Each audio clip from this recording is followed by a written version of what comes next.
Olá pessoal, sejam bem-vindos a mais um vídeo.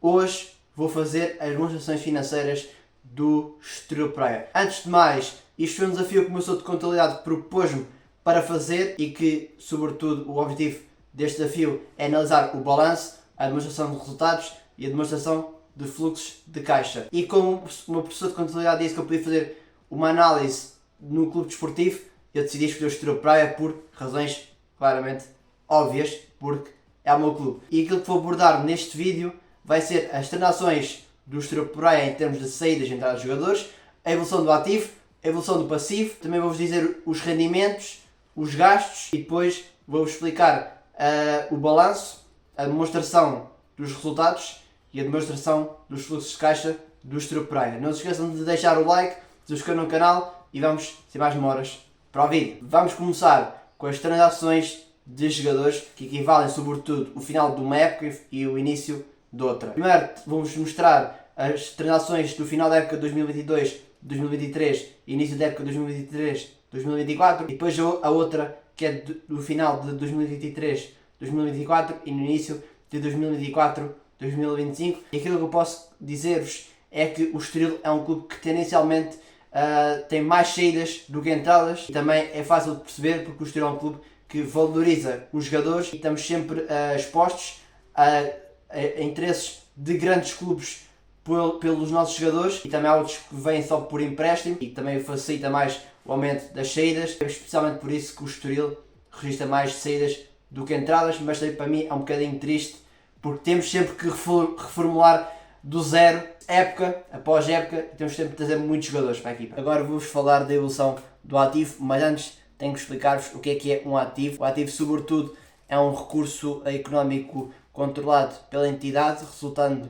de acontecimentos passados, com a vista de obter benefícios económicos futuros. E depois o ativo também tem duas componentes, que é o ativo não corrente e o ativo corrente. O ativo corrente é aquele que ocorre no ciclo operacional, que acontece entre 0 a 12 meses. O ativo não corrente é aquele que ocorre sobretudo após 12 meses. Agora sim vou explicar-vos a evolução do ativo, onde vocês têm este quadro que vocês podem observar aí para tirarem as vossas conclusões sobre aquilo que aconteceu no Estoril Praia nos últimos 3 anos. E aquilo que eu posso concluir é que houve sobretudo um aumento gigantesco na componente do ativo não corrente das dívidas de terceiros sobre as transferências de jogadores, no que o Estoril Praia disse no relatório de contas que os jogadores referidos eram Coba, Coindredi e João Marcos. Por isso, Sporting e Braga comecem a pagar o que devem. Também há outra coisa que podemos salientar,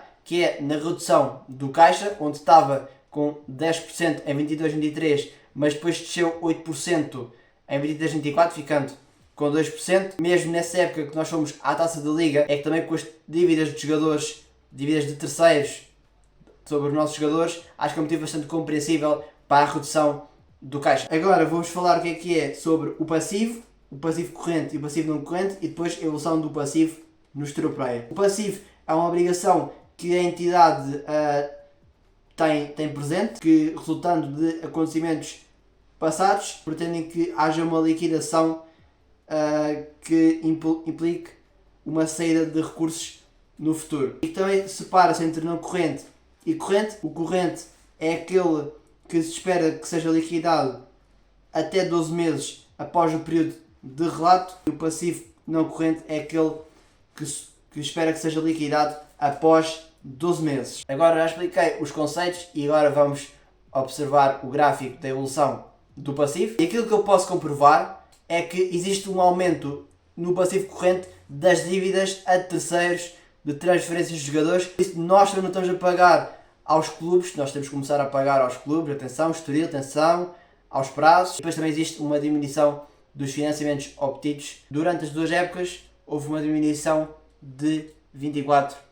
Agora pessoal, vou explicar-vos o que são os rendimentos e mostrar-vos a sua respectiva tabela. Os rendimentos são o aumento dos benefícios económicos futuros durante o período de relato, com a forma de obtenção ou sobretudo também da melhoria de ativos e redução de passivos. Agora vou mostrar-vos a tabela dos rendimentos, como vocês podem ver aqui todos os rendimentos que o Estoril Praia tem, e vocês também podem tomar as vossas próprias conclusões. Aquilo que nós podemos ressalvar é que existe sobretudo o aumento das receitas de bilheteira, que pode ser sobretudo por causa do passe mágico, que ajuda sobretudo o Estoril, mas também digo que é por causa do passe mágico porque há muitos bilhetes que são dados de maneira gratuita. Outra coisa que também podemos ressalvar é sobretudo no aumento das contribuições da UEFA, visto que nós fizemos uma excelente campanha na Taça da Liga e por isso é que existe também, a meu ver, um aumento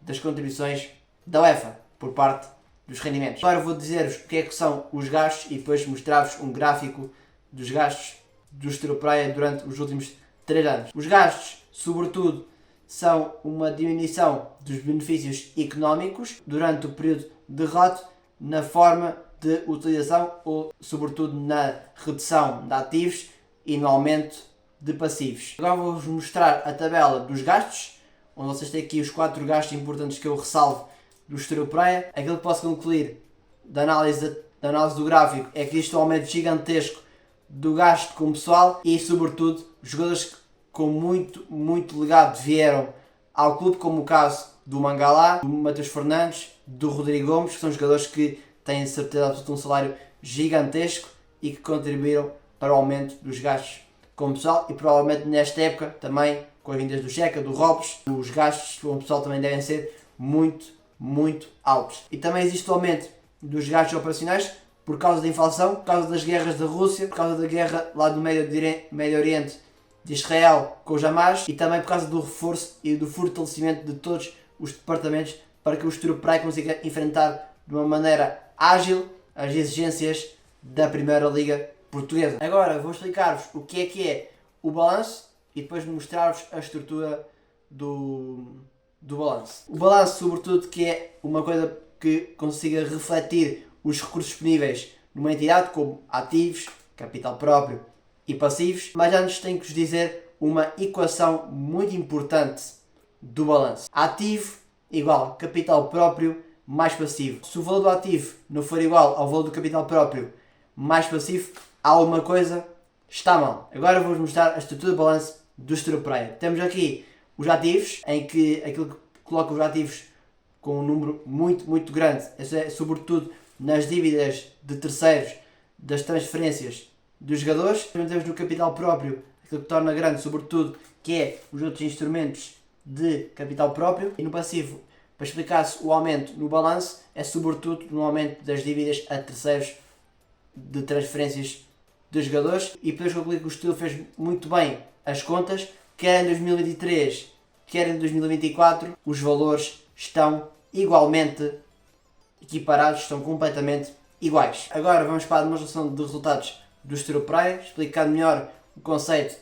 Na minha ótica, a demonstração de resultados tem a ver mais com as operações que são feitas através de uma entidade, como vendas, que são rendimentos, e depois os gastos, como por exemplo CMVMC, que são custo de mercadorias vendidas e de matérias consumidas, fornecimento de serviço externo e gasto com o pessoal. E quando os gastos estão na demonstração de resultados, normalmente apresentam-se entre parênteses, e quando apresentam-se entre parênteses são valores negativos. Agora vou-vos apresentar a estrutura da demonstração de resultados do Estoril Praia. Como vocês estão a ver aí, tem as vendas, tem muita coisa da demonstração de resultados. Aquilo que nós podemos comprovar logo é que os rendimentos são superiores aos gastos. Eu aqui vou colocar-vos a conta dos rendimentos e dos gastos para vocês observarem que estou a dizer a verdade e não a mentira, porque também o resultado do EBITDA, que é o resultado do lucro antes de juros,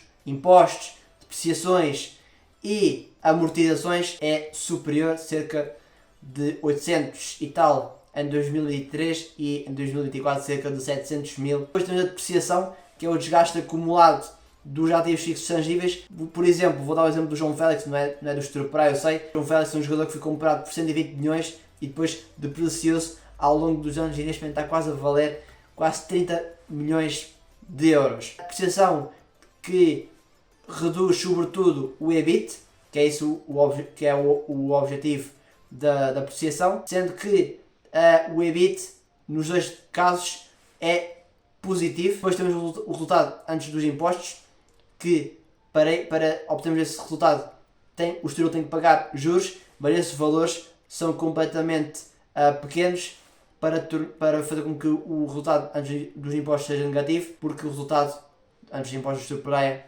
é positivo. E para acabar temos o resultado líquido do período, que é um resultado que comprova sobretudo a atividade da empresa, e nós podemos comprovar que o Estoril Praia em ambos os dois casos tem resultados líquidos do período positivo, e temos que elogiar a atividade económica que o Estoril Praia tem feito nestes dois momentos. E por último vamos falar da demonstração dos fluxos de caixa, onde os fluxos de caixa dividem-se por três. Temos os fluxos de caixa das atividades operacionais, os fluxos de caixa das atividades de investimento e os fluxos de caixa de atividades de financiamento. Vamos lá com os fluxos de caixa de atividades operacionais, onde podemos ver que o resultado do caixa gerado pelas operações é negativo, porque o Estoril paga mais do que recebe nas operações. Agora vamos analisar os fluxos de caixa das atividades de investimento, onde nós podemos concluir que, mesmo apesar de alguns valores serem negativos no início,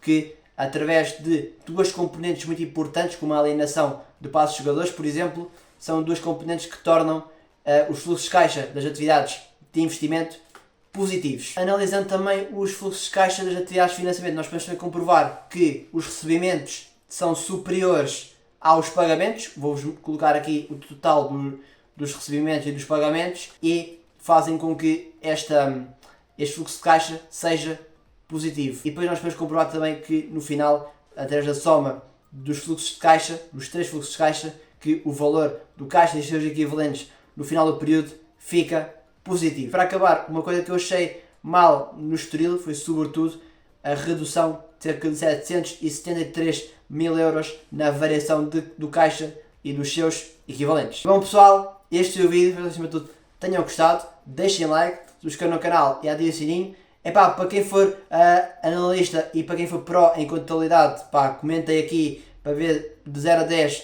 quanto é que acham que eu me safei nesta apresentação sobre o meu trabalho do Estoril Praia, das demonstrações financeiras. Espero que vocês tenham gostado e vejo-vos nos próximos vídeos. O meu nome é Truck e vejo-vos no próximo vídeo.